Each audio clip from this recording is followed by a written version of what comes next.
नमस्कार दोस्तों, back to our channel friends. मैं आप सबका अपने चैनल स्टॉक्स फॉर लाइफ पे बहुत स्वागत करता हूं। Welcome to STFL family day film. बस आज मैं इधर पे एक मिड कैप स्टॉक को कवर करने वाला हूं जो लॉन्ग टर्म से 6-8 महीना से ऐसा कोई बड़ा धमाल नहीं कर पाया। बट दोस्तों, अगर ये एक बार ब्रेकआउट देगा तो देखिएगा इसमें हमें अच्छी खासी उछाल देखने को मिल सकती है। रीज़न क्या है? बिकॉज Q3 के नंबर्स इनके पीयर्स इनके काफ़ी अच्छे थे और आपको अच्छे से पता है बहुत सारे बिजनेस का ये पीक सीजन होता है जहाँ गर्मी के टाइम में उनके बिजनेस में अच्छी खासी डिमांड इमर्ज होती है। बट येस, मार्केट दोस्तों बहुत ही लेकिन वो कड़ी से मॉनिटर कर रहा है बिकॉज मार्जिन की इशू की वजह से बहुत सारी कंपनीज़ के मार्जिन्स डाउन हो सकते हैं और इससे हमें प्रॉफिटेबिलिटी में भी डेंट पड़ सकती है। बहुत लोग पूछ भी रहे हैं कि सर इस वजह से क्या निवेश करना सही है या फिर नहीं। तो गाइस, मार्केट में जब नेगेटिविटी हो, जब अनसर्टिनिटीज़ हो, तभी गाइस मार्केट में अच्छा खासा मौका ज़रूर बनता है। बहुत लोग पूछ भी रहे हैं कि सर इधर मिड कैप और स्मॉल कैप क्यों नहीं भाग रहे इतना। तो of course guys, market all time high hit करेगा ना, आप देख लीजिएगा उसको पीछे छोड़ते हुए मिड कैप और स्मॉल कैप में भी अच्छी रैली आएगी बिकॉज ये मार्केट का ट्रेंड ही है।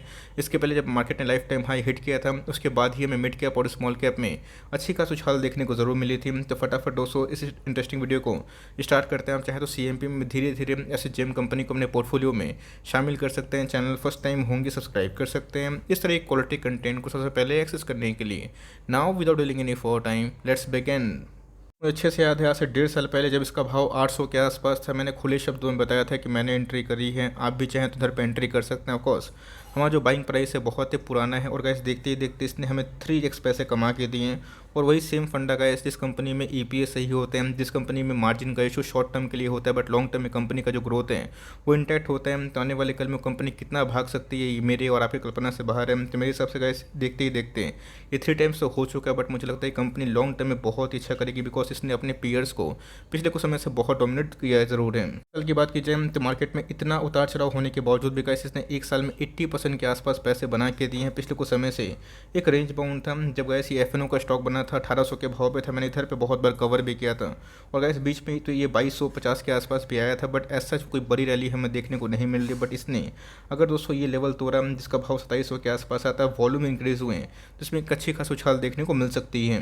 की बात की जाए बहुत पुरानी लिस्टिंग हमें देखने को नहीं मिलती और कोविड के टाइम गैस ये आधा हो चुका था और उसके बाद हमें 1.5 साल 2 साल एक तरफा रैली देखने को ज़रूर मिल रही है। यही होता है गैस कि 6-8 महीना स्टॉक शांत होते हैं, उसके बाद अच्छे स्टॉक्स होते हैं तो रिकवरी ज़रूर होती है। कंपनी का नाम अगर आप देखें तो पॉलीकैब इंडिया लिमिटेड, जिसको मैंने अपने प्लेटफॉर्म पे बहुत बार चर्चा ज़रूर किया है। पॉलीकैब की बात की जाए, हेवल्स की बात की जाए, कोई भी शेयर को मत बेचिएगा कि ये इंडस्ट्रीज ने क्या किया। आपने देखा ना, बड़े फंड हाउसेस ने उधर माल उठाना स्टार्ट किया, उसने लाइफ टाइम हाई हिट किया। तो पॉलीकैब की बात की जाए, वायर्स हो गए, केबल्स हो गए, बिल्डिंग बनेंगे ऑफकोर्स गैस, लेकिन कैश मटेरियल में यही सब कंपनी काम करते हुए देखने को मिलेंगे। तो इतनी भी कंपनी जो बिजनेस मोड करती है, जो अच्छा खासा प्राइसिंग पावर उनके पास है, इन सब कंपनी आप चाहे दाव खेल सकते हैं। बिकॉज पॉलीकैब की बात की जाए सिर्फ केबल्स और वायर्स में सीमित नहीं है, इनके दोस्तों wide range of consumer electrical goods हैं, जैसे फैंस हो गए, स्विचेस हो गए, LED लाइट्स हो गए। आपको अच्छे से पता है कि अभी गर्मी का सीजन ऑन होने वाला है तो इसमें स्विचेस और फैंस की बात की जाए तो उसमें एक अच्छी खासी उछाल होने की उम्मीद हो। मुझे लगता है कि लॉन्ग टर्म में ऐसी कंपनी आपको मोटा मुनाफा ज़रूर कर सकती है। कैप की बात की जाए तो कैसे देखते ही देखते मुझे अच्छे से याद है 11,000 करोड़ के आसपास की मार्केट कैप थी, तब मैं इसको बहुत कवर करता था और उसके बाद मैंने बहुत बार आपको इनकरेज भी किया था। आपको याद भी होगा तो कैसे 36,000 करोड़ के आसपास की मार्केट कैप हो चुकी है। मुझे कोई भी डाउट नहीं होगा आने वाले 3-5 ईयर्स में अगर ये 1 लाख करोड़ के आसपास की मार्केट कैप को हिट करते हैं बिकॉज इन सब का बिजनेस इंडिया के डेमोग्राफी में सेट होता है। ऑल टाइम हाई से अगर आप देखें तो अभी भी हमें 10-12% के आसपास फॉल में ही मिल रहा है। स्टॉक का प्राइस होल्डिंग की बात की जाए महंगा तो ज़रूर हो गया बट येस ये हेवल से अभी भी सस्ता है। ROC की बात की जाए, ROE की बात की जाए, बहुत ही सुपर हमें देखने को मिलते हैं। 24% के आसपास इनके ROC हैं। ROE पे अगर आप ध्यान दें 20% के आसपास है। फेस वैल्यू 10 है तो आने वाले कल में इस कंपनी अगर बड़ी होती है, प्राइस महंगा होता है तो मुझे कोई भी डाउट नहीं होगा कि इधर पे स्प्लिट बिनाउंस ज़रूर हो जाए। गैस मैं हमेशा दोहराता हूँ, सेल्स नहीं तो प्रॉफिट नहीं, प्रॉफिट नहीं तो फंडामेंटल नहीं। अगर आप देखें 18, 19 और 20, 21 की बात की जाए, इनके सेल्स कोरोना काल में भी गैस अच्छे खासे बढ़ते हुए देखने को मिले। और OPM की बात की जाए, ऑपरेटिंग मार्जिन्स की, तो 11 से 12, 13 से 13% हमें देखने को मिल रहा है। तो देखिए गैस अगर एक क्वार्टर ख़राब भी होते हैं आपको चिंता नहीं करना है, आपको तैयार रखना है बिकॉज ऐसी कंपनी बार मौका नहीं देते। और मैं इसी के बारे में डिस्कस करता हूँ बिकॉज अगर आप देखें कंपनी के प्रॉफिट एक्सपोनेंशियल बढ़ते हुए देखने को मिल रहे हैं। 4 साल में गैस कंपनी का प्रॉफिट अगर 2-3 गुना होगा ना, ऑलमोस्ट अगर आप देखें 3 गुना के आसपास ही है, तो ऑफकोर्स कैसे उनके शेयर प्राइस में कम से कम 2x रैली ज़रूर होगी। और यही रीज़न से मैंने इसको बहुत बार कवर भी किया था। तो ऑफकोर्स इसने पैसे बनाए और मुझे लगता है कि लॉन्ग टर्म ये कंपनी और भी आपको अच्छा खासा पैसा बना के ज़रूर दे सकती है। ये पास काफ़ी कैश भी हमें देखने को मिलता है। ऑलमोस्ट अगर आप देखें पहले 2706 के आसपास था, फिर 3600 करोड़ के आसपास हुआ, 4600 करोड़ के आसपास हुआ और अभी के टाइम अगर आप देखें 4740 को होल्ड करती है। कंपनी के अगर आप बोरिंग्स देखें तो ना के बराबर है कंपनी का जो साइज़ है, और बोरिंग्स पर अगर आप कंपेयर करें तो मेरे हिसाब से गाइस एकदम आप इसको डेट फ्री कंसिडर कर सकते हैं, बिकॉज 36 करोड़ के आसपास की मार्केट कैप ये आराम से इसको कभी भी ठीक ठाक ज़रूर कर सकती है। प्रोमोटर होल्डिंग की तो ध्यान रखिए दोस्तों, यही मंत्र होता है। कंपनी के ईपीएस अगर साल दर साल बढ़ते हैं, कंपनी का जो डिमांड है नेवर एंडिंग रहता है, कंपनी कैश रिच होती है, कंपनी के सेल्स बढ़ते हैं, कंपनी के प्रॉफिट बढ़ते हैं, और गाइस कंपनी के प्रोमोटर होल्डिंग भी बहुत ही महत्वपूर्ण होते हैं। तो जिनका 70% के आसपास जो स्टेक है ये प्रोमोटर खुद ही इसको ओन करते हैं। एफआईएस और डीएस की होल्डिंग की बात की जाए, एफआईएस की होल्डिंग 6% के आसपास है, डीएस की होल्डिंग की बात की जाए 8% के आसपास, और पब्लिक की होल्डिंग की बात की जाए 16% के आसपास ज़रूर है। तो वो तो गाइस ये कंपनी आईपीओ के प्राइस से ही मिला था, बहुत लोगों को नहीं मिला था, बट मैंने आपको बहुत बार बताया है ऐसी कंपनी को होल्ड करें जो डेमोग्राफी में फिट आता है, बिकॉज आने वाले कल में आपको अच्छे से पता है कि फ्लैट्स बिक्री होंगे।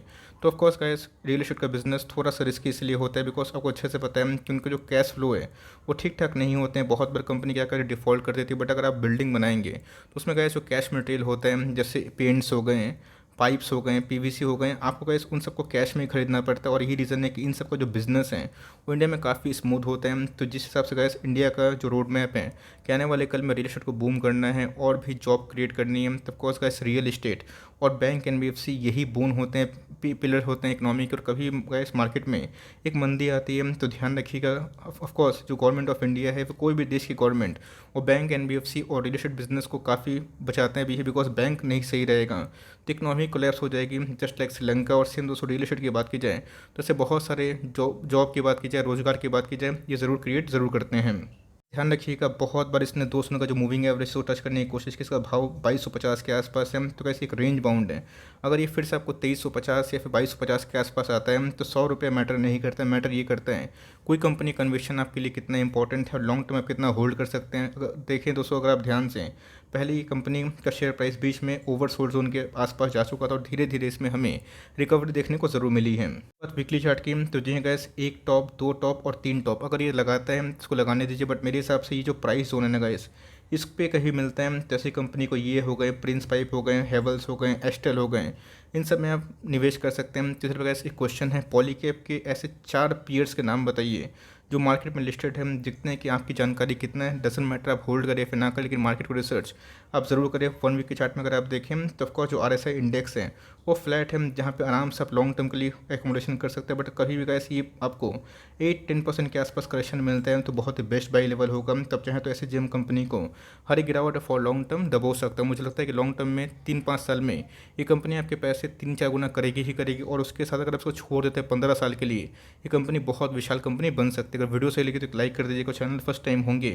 तो यहाँ से सब्सक्राइब करना भूलिएगा। फर्दर कोई डाउट है उसको ज़रूर ड्रॉप कर सकते हैं, और कुछ रिव्यू चाहिए उसका भी नाम ड्रॉप करना भूलिएगा। I would love to make a video on your demand. Guys मिलते हैं जल्दी ही, तब तक के लिए bye. Thanks for listening friends, God bless you all.